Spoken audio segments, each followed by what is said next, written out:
Buenos días, buenas noches, estén donde estén escuchándonos, bienvenidos a Justicia Impositiva, un programa de Tax Justice Network, la red de justicia fiscal. Transmitido directamente desde Londres, sede de paraísos fiscales. Les habla Marcelo Justo y Marta Núñez. En este programa, la posibilidad de una tasa mínima global para todas las multinacionales, propuesta estadounidense. Una América Latina con altos precios de materias primas, sólidas reservas internacionales y profunda crisis económica. Reforma tributaria e histórica huelga en Colombia. Hablamos con la Central Unitaria de los Trabajadores.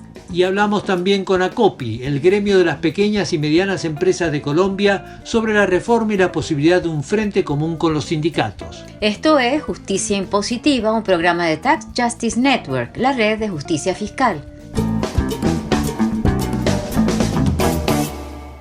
Las cosas están cambiando en el debate sobre la reforma impositiva global que se necesita para revertir la creciente desigualdad de los últimos 40 años y avanzar hacia un mundo de mayor justicia social. Lo que sorprende es que esta expectativa de cambio internacional venga hoy de la mano de un presidente estadounidense. Muchos comparan a Joe Biden con Franklin D. Roosevelt, que luego del crack del 29 en el siglo pasado, reformuló las reglas económicas de su país con el histórico New Deal. El New Deal centró el crecimiento económico en una política de pleno empleo, de límites estrictos al mundo financiero y empoderamiento de los sindicatos. La situación actual es más compleja en este siglo XXI por los niveles de globalización, tanto productiva como financiera, y por el florecimiento de los paraísos fiscales. En abril, Janet Yellen, la secretaria del Tesoro de los Estados Unidos, hizo un llamamiento mundial para que haya una tasa corporativa mínima a nivel global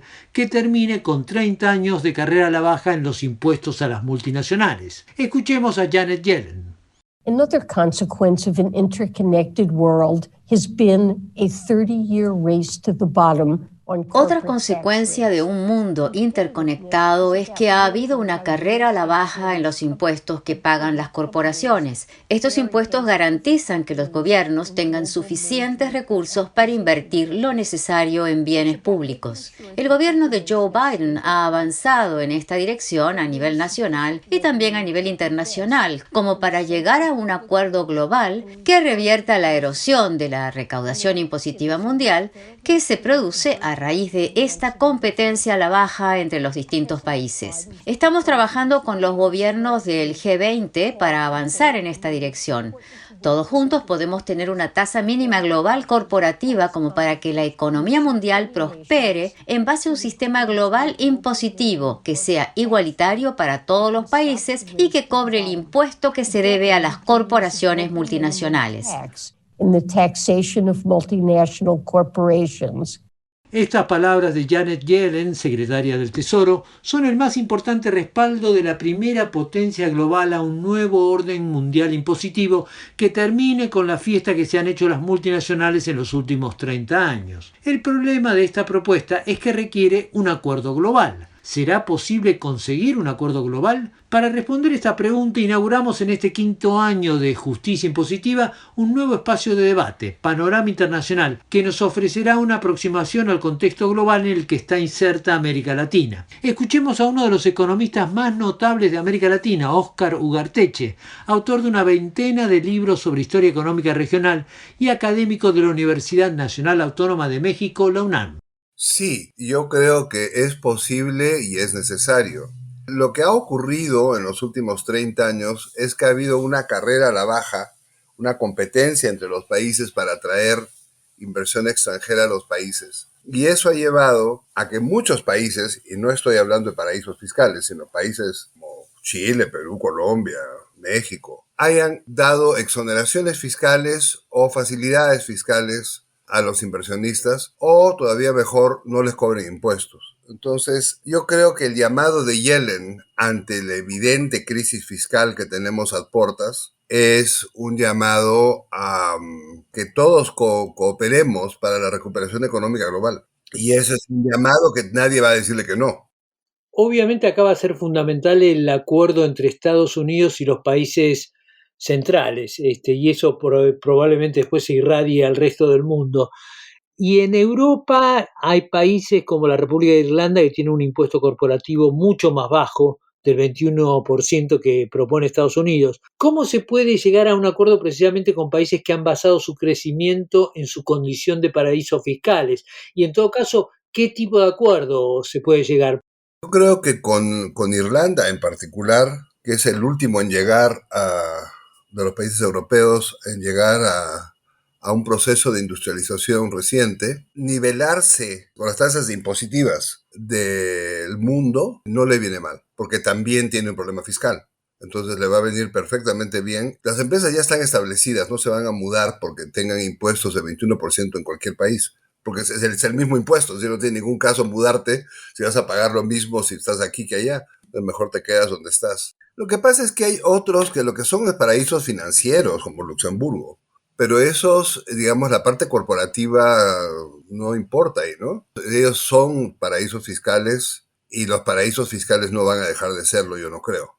Aquí lo que se está pidiendo es que las corporaciones paguen impuestos. Y además, en el caso de Luxemburgo, tiene que ver con el sector financiero en particular. Lo que está tratando de hacer Yellen, es mi impresión, tiene que ver con el lado productivo y de servicios. Ahora, este tipo de negociaciones suelen llevar mucho tiempo, que no sobra en esta época de pandemia y con tantos problemas fiscales que hay. Hay algunas voces, sin embargo, que ahora están hablando de que se puede llegar a un acuerdo en meses. ¿Cómo lo ves? Eso yo creo que va a ser difícil, pero es urgente, porque todos los países están sufriendo de falta de recursos fiscales y todos los países están necesitando un empujón para el crecimiento económico. Entonces, sí se necesita un acuerdo de ese tipo a la brevedad. Y además, ya no solamente tienes la iniciativa de Yellen, tienes la iniciativa que publicó recientemente en Foreign Affairs Stiglitz con Gabriel Zuckman y otra persona más, donde hablan de poner en marcha los impuestos internacionales. O sea, el Financial Transactions Tax, el impuesto a las acciones, el impuesto a los portales, al comercio digital. O sea, ese tipo de impuestos yo creo que ya van a ser importante ponerlo en marcha. Por ahí los estados dejan de percibir una importante cantidad de ingresos. La realidad es que tenemos un agujero gigantesco a nivel fiscal en este momento con la pandemia. ¿Qué pasa si no se llega a un acuerdo? Vamos a tener inflación.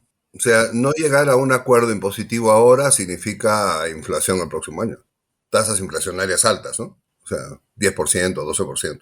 Porque va a ser la manera de financiar lo que falta. O sea, los países van a echar mano de la emisión de dinero. No hay más remedio. El economista Óscar Ugarteche, académico de la Universidad Nacional Autónoma de México, la UNAM. Como nos decía Óscar Ugarteche, el tema fiscal se ha vuelto central en todo el mundo con la actual pandemia y nadie tiene una idea clara de cómo arreglarlo. En este contexto, el liderazgo que está mostrando Estados Unidos con su propuesta para un impuesto mínimo corporativo global es un gran paso adelante. ¿Qué impacto puede tener esta propuesta en la situación específica de América Latina? América Latina sufrió una brutal caída del Producto Interno Bruto y de la recaudación fiscal en el 2020. Pero junto a este fenómeno ha habido un aumento promedio de las reservas internacionales cercano al 4% gracias al alza de los precios de las materias primas. En un artículo publicado recientemente en el Observatorio Económico Latinoamericano, su director, el economista Óscar Ugarteche, que como decíamos es autor de más de 20 libros fundamentales para la historia económica de la región, analiza el impacto de esta dualidad: mayor déficit fiscal y mayores reservas. Las crisis, siempre, todas las grandes crisis, la de 1825, 1872, 1890 en el caso de Argentina, 1930, 1981, las grandes crisis son crisis donde el precio de las materias primas baja en respuesta a un alza de la tasa de interés internacional. Eso normalmente impacta sobre el costo del servicio de deuda, que lleva a una necesidad de más crédito. Eso va erosionando las reservas internacionales y al cabo de 2 o 3 años, el Producto Bruto llega un momento en que se detiene y se para. Y entonces tienes una crisis generalizada. Esa es una crisis convencional. Esta crisis internacional comienza con la tasa de interés internacional más baja de la historia, 0.25, comienza con precios de las materias primas al alza, efecto de la baja de la tasa de interés, la relación es inversa, y tienes un nivel de reservas internacionales altísimo. Ha crecido durante el año 2020, con un par de excepciones, pero en casi todos los países las reservas crecieron. ¿Y por qué estamos llenos de divisas? Porque nosotros compramos para producir. Dejamos de producir, dejamos de comprar para producir, pero seguimos exportando materias primas. Entonces, claro, si exportas materias primas y ya no produces para el mercado interno, pues sí, efectivamente, lo que tienes es un superávit comercial que te aporta a las reservas internacionales. Y eso es rarísimo. Pero lo que sí pasó, que también es muy extraño, es que mientras las exportaciones siguieron creciendo, el Producto Bruto Interno colapsó. Y colapsó por la demanda interna y porque se detuvo el suministro para las cadenas globales de valor. Y ante esta situación, la receta clásica en América Latina fue siempre, o casi siempre, el ajuste fiscal, que dicho sea paso, una receta que rara vez ha dado los resultados esperados. Ahora, en 2020 las economías de América Latina tuvieron que aumentar el gasto fiscal por la pandemia. ¿Tú ves viable ahora la clásica fórmula de ajuste teniendo en cuenta que la situación ya es bastante crítica? Casi todos los países tienen un déficit fiscal más grande en el año 2020 y a inicios del 2021, tipo 5 o 6% del Producto Bruto Interno, que se está financiando con crédito interno, no se está financiando con crédito internacional. Ahora, yo no creo que las economías vayan a poder detener esto. Por eso digo que lo de los impuestos es urgente, porque las economías tienen que relanzarse. Y la única manera de relanzarte es, por un lado, dándole apoyo a la demanda, que quiere decir entrega de dinero en efectivo a la gente que se ha quedado sin trabajo, que son decenas de millones de personas. Y por el otro lado, apoyo a los aparatos productivos, a las empresas que han cerrado, que están al borde de la quiebra o que están quebradas y que necesitan un empujón para regresar a seguir operando. Entonces, ahí, en ese marco, lo que tú tienes es una demanda fiscal por un lado y una demanda monetaria del Banco Central por otro, que tienen que hacerse presentes. Y eso cuesta.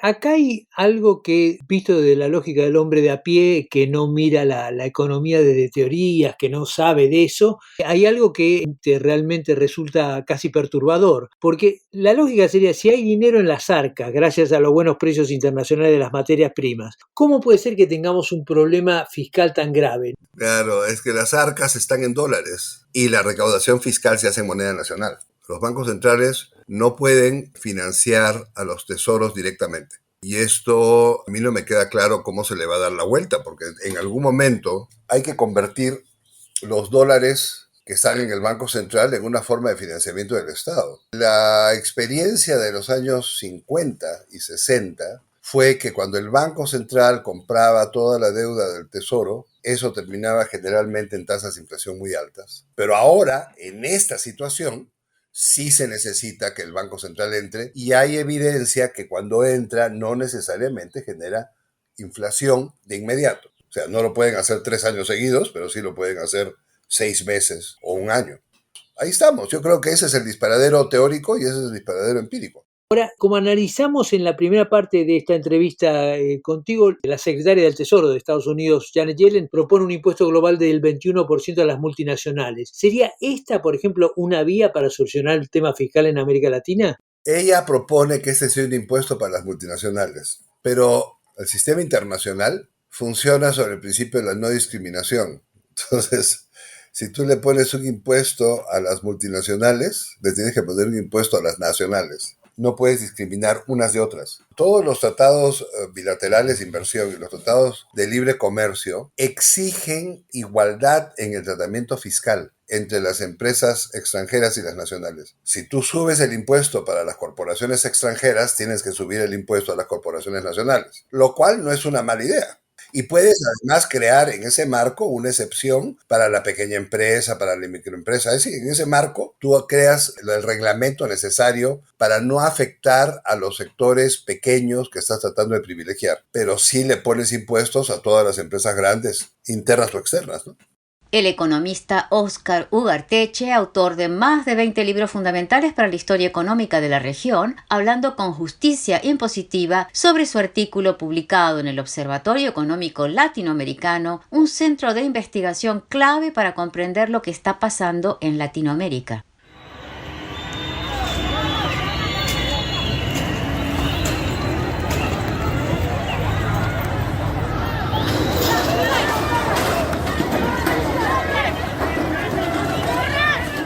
El gobierno de Iván Duque dio marcha atrás con su polémica reforma tributaria en medio de las masivas protestas que hubo en todo el país y de la violenta represión que dejó, según organizaciones de derechos humanos, más de 30 muertos, decenas de desaparecidos y cientos de heridos. ¿Por qué tanta hazaña represiva? Probablemente porque por primera vez en la historia de nuestra región y muy probablemente del mundo, los sindicatos convocaron el 28 de abril a un paro nacional, no solo en contra de la reforma tributaria, sino con un programa alternativo para la consecución de una mayor justicia social a través de una mayor justicia impositiva. La huelga nacional que convocó el Comando Nacional Unitario, que integra a los principales sindicatos del país, contó con la adhesión de organizaciones de jubilados y sectores de la pequeña y mediana empresa y el comercio. En medio de una fuerte crisis económica, con el COVID volando como en el resto de Sudamérica y ante el grave problema fiscal que desató la pandemia, el gobierno de Duque apeló a la receta típica de las reformas tributarias en la mayoría de los países de la región en las últimas décadas: el ajuste de los que menos tienen. Las protestas pusieron fin a este intento y debilitaron al gobierno, que retiró el proyecto de ley presentado al Congreso y llamó a un diálogo para llegar a una reforma del sistema fiscal. Por el lado de los sindicatos está claro qué es lo que proponen. En su convocatoria, el Comando Nacional Unitario de Colombia propuso un combate frontal contra la evasión impositiva, los paraísos fiscales y la inequidad tributaria. Justicia Impositiva dialogó con el fiscal del Comando Nacional Unitario, Fabio Arias Giraldo, quien empezó por comentarnos por qué se opusieron a la reforma tributaria de Duque, el llamado paquetazo. Bueno, la razón fundamental para oponernos nosotros a la reforma tributaria está en que de los 27 billones de pesos que aspira a recoger el gobierno, el 90% está sobre la base de el impuesto al valor agregado del IVA, que le aumenta del 5 al 19% o del 0 al 19%, y del impuesto a las rentas de los ingresos de los trabajadores subordinados o independientes. Entre esos dos rubros, el 90% de esos 27 billones lo recogen es de los ingresos propios de los trabajadores. Y en una época donde hay semejante recesión económica nacional y mundial, y las tasas de desempleo son de tal magnitud, y la pérdida de ingresos de la población ha sido reiterada en esta pandemia, pues es un exabrupto, inclusive económico y social, ponerle impuestos a quienes son los llamados a demandar bienes y servicios. Es decir, con esta política se acaba de agravar ya la situación bastante difícil por la cual atraviesa la población colombiana.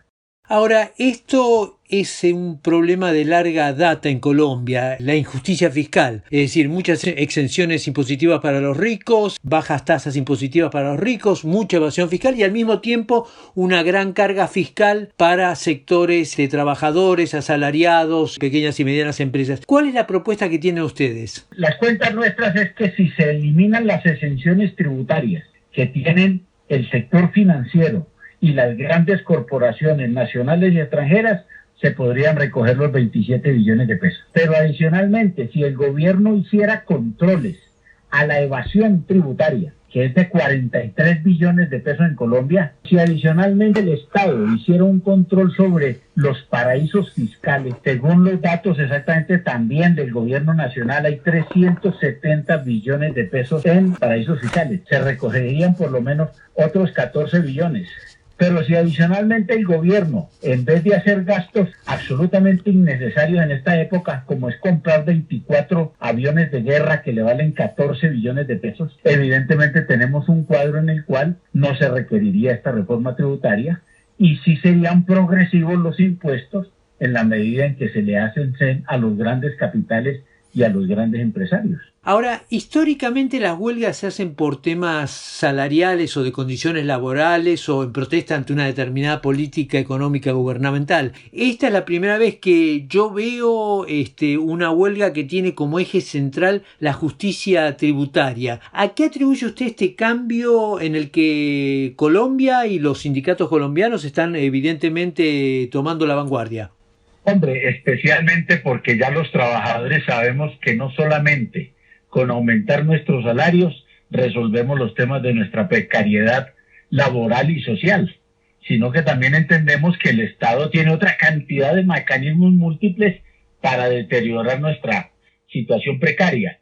Y en esta época se ha hecho muy, pero muy evidente por el grave tema del desempleo y la pérdida de ingresos de la población. Es decir, las condiciones materiales en que hoy vivimos obliga a la gente y obviamente a nosotros como movimiento sindical a pensar también en estas medidas tan regresivas. Y lo otro que es que en Colombia ninguno de los gobiernos en la era neoliberal se había atrevido a tanto en materia tributaria. Se va a subir el impuesto a la gasolina del 5 al 19%, los servicios públicos del 0% al 19%. Entonces inmediatamente la gente dice, pero me están sacando la plática del bolsillo para pagar impuestos. También es interesante que hay la conformación de un frente entre los sindicatos, las pequeñas y medianas empresas y los jubilados. ¿Cómo se llegó a la conformación de este frente? Bueno, nosotros tenemos aquí unas organizaciones que hemos propiciado obviamente desde el movimiento sindical para unirnos con sectores campesinos, indígenas, afros, jóvenes estudiantes, algunos académicos. Digamos que ya a este sector que ya estaba conformado, que se denomina el Comité Nacional de Paro aquí en Colombia, han llegado sectores del transporte, asociaciones de pequeños y medianos transportadores como de pequeños comerciantes interesados en respaldar el paro. La situación en Colombia se está convirtiendo en una situación que puede generar inclusive cambios y transformaciones políticas muy importantes, especialmente en el año 2022 donde hay nuevas elecciones. Nosotros siempre hemos pensado en que el sindicalismo tiene también que pensar en la política, porque no tiene ningún sentido que hagamos todo este escenario de movilización y de huelga y no la logremos acompañar de expresiones de representación política, tanto en el Ejecutivo como en el Legislativo, en las elecciones del año 2022. Fabio Arias Giraldo, fiscal del Comando Nacional Unitario, que integra los principales sindicatos de Colombia. Deseamos que la huelga general que lanzó el Comando Unitario Nacional de Colombia el 28 de abril es un hecho inédito a nivel mundial. Como decíamos, las huelgas generales se suelen hacer por temas salariales o de condiciones laborales o en protesta contra la política económica de un determinado gobierno. En este caso se conjugó la protesta contra la política tributaria con un programa de justicia impositiva de manera que paguen más los que más tienen y se acabe con el escándalo moral y económico que significan los paraísos fiscales. Pero hay otro hecho que hace que esta medida sea especial y nos pueda servir de guía para entender por qué caminos la lucha por la justicia social va de la mano de la lucha por la justicia impositiva. En Colombia, la Asociación Colombiana de las Micro, Pequeñas y Medianas Empresas, ACOPI, no se pronunció explícitamente sobre el paro, pero rechazó de manera tajante la reforma tributaria gubernamental, con argumentos similares a los de los sindicatos, planteando en el discurso una virtual alianza entre estos dos sectores, los pequeños empresarios y los trabajadores, agobiados por el actual descontrol tributario. Esta virtual alianza, que se expresó en foros compartidos en una retórica similar, es otra interesantísima novedad de la huelga. Justicia Impositiva dialogó con María Alejandra Osorio, subdirectora ejecutiva de ACOPI. Osorio comenzó por señalar cómo se ve discriminado el sector por el actual sistema tributario. Nosotros hemos solicitado desde ACOPI desde hace algunos años que se deberían tener tarifas diferenciales de renta. Y esto basado en un primer precepto constitucional que tenemos en Colombia que se llama la progresividad. Eso básicamente significa que quienes más tengan paguen más y los que menos tengan paguen un poco menos. Ese precepto desafortunadamente en Colombia no se cumple. Las primeras 100 empresas, el 0,01%, generan el 16% de las utilidades, mientras que el 92% de las empresas más pequeñas generan tan solo el 12% de las utilidades y pagan en este momento la misma tarifa de renta para personas jurídicas. También otro defecto que tiene nuestro sistema tributario es que está fundamentado en el IVA. El IVA es un impuesto regresivo que encarece un 19%, que es la tarifa actual que tiene Colombia. Y un tercer tema tiene que ver con las diferentes exenciones tributarias y una cantidad de beneficios que se han venido dando a empresas muy grandes o sectores que no generan tanto valor agregado. Las zonas francas, los contratos de estabilidad jurídica, el sector minero energético y el sector financiero, lo que se ha estimado es que el recaudo que ha perdido el gobierno nacional oscila entre los 10 billones de pesos colombianos y eso pues realmente representa un tercio de lo que espera recaudar en esta reforma tributaria el gobierno. ¿Qué impacto tiene esta desigualdad entre las pymes por un lado y las grandes corporaciones por el otro en la economía nacional?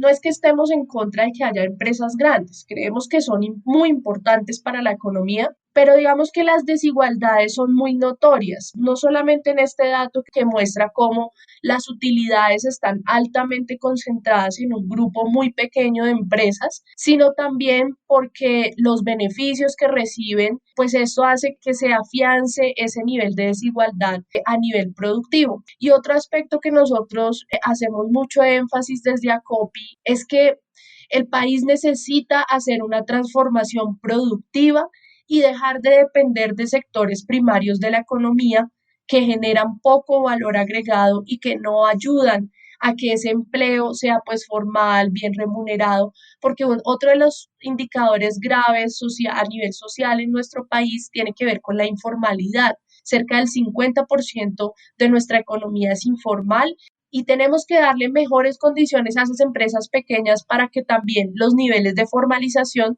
puedan aumentar.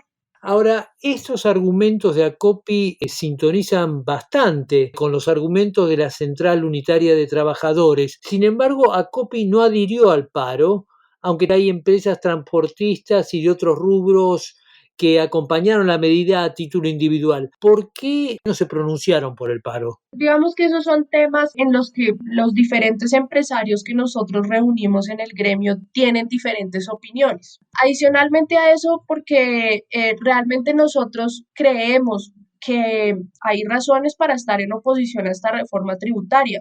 Y sobre el tema del paro, nosotros pues respetamos, consideramos que son legítimas no solo las razones, sino también las vías de movilización y de protesta que tengan las diferentes organizaciones sociales y de la ciudadanía, pero particularmente por la multiplicidad de opiniones que existen al interior de nuestro gremio, no lo acompañamos de manera institucional. Ahora, más allá de esas diferencias internas, Justicia Impositiva habló también con la Central Unitaria de Trabajadores y realmente lo que se nota es una confluencia discursiva entre lo que dicen ellos y lo que dicen ustedes. ¿Consideran posible una alianza programática con la CUT, más teniendo en cuenta que el año próximo va a haber elecciones generales? Nosotros no solamente en este tema, sino en algunos otros temas, como por ejemplo las discusiones sobre los tratados de libre comercio, las evaluaciones que desafortunadamente para el país han sido negativas. El país no le ha ido bien con la firma de estos tratados de libre comercio. Nos han servido más para comprar que para vender, que era la promesa que nos habían hecho a los empresarios, y es que nosotros íbamos a tener las puertas abiertas para exportaciones, para un montón de ampliación de mercados, y lo que vino sucediendo es que el mercado que se amplió fue el mercado interno entregado pues a la producción extranjera que está reemplazando de manera sistemática nuestra producción nacional, específicamente en renglones de valor agregado intermedio como son textiles, confecciones, calzado, incluso algo de la línea de automotriz. En ese caso particular confluimos con todas las centrales obreras quienes señalaban que los impactos negativos que estos tratados de libre comercio tenían sobre el el sector de la economía formal específicamente. Si se destruyen las fuentes de empleo, pues desaparece y aumentan las tasas de desempleo de manera importante, y eso es lo que estamos viendo en el país desde antes de la pandemia. María Alejandra Osorio, subdirectora ejecutiva de ACOPI, la Asociación Colombiana de las Micro, Pequeñas y Medianas Empresas. Con lo que llegamos al final de esta edición de Justicia Impositiva. No olviden que pueden seguirnos en Twitter, @j_impositiva. O suscribirse a nuestra página web www.justiciaimpositiva.com. Desde los estudios de Tax Justice Network se despiden Marcelo Justo y Marta Núñez. Hasta la próxima.